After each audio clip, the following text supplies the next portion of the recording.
a Scrum team is doing 1 week sprints, they realize that an upcoming planned sprint will collide with basically the Christmas holiday season, because the company is going to be closed for 2 weeks.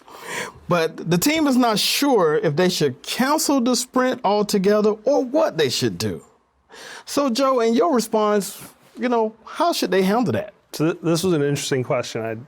I was trying to think of how to answer this one. So it really depends. Is the whole company shut down? If the whole company is shut down, cancel the sprint. There's no need to be there. It's like when if a tree falls in the wood and there's nobody there to hear it, it doesn't make a sound. If there's only so many people that are there, let's say that's just the development team, the core Scrum teams there. If it's just them and not the business, maybe find other things to do. Maybe do some spikes or do some refactoring or some tech debt stuff that has just been kind of sitting around and never had a chance to do. So it really depends.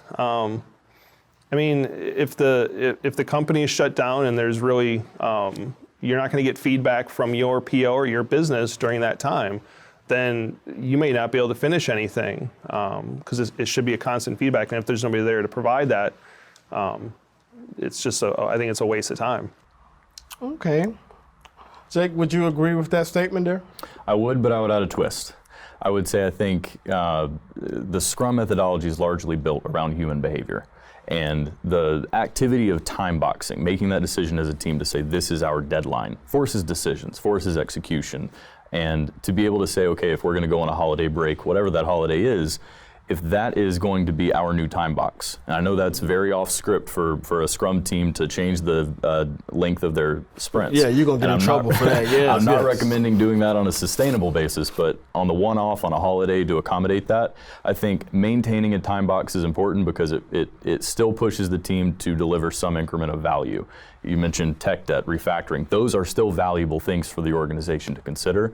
And again, having that time box pushes the team towards that collaborated coordination, that big push towards the end of the year, and then everyone can enjoy their holiday break. Okay. Anything to add on that, Joe? No, like I said, I think it depends on if the company's closed, if it's just a skeleton crew. It really depends on who's there at the time.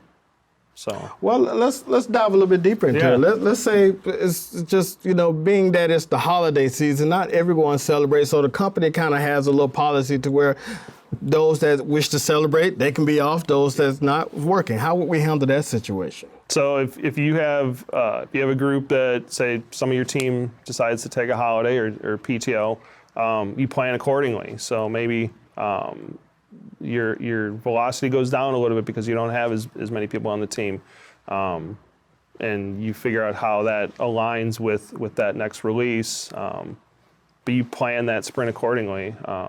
Now, like I said, if you don't have support from your business during that time, it's tough to finish work when you don't have that communication. True. When you're trying to guess what you need to work on, or if a question comes up mid-sprint, you really can't assume things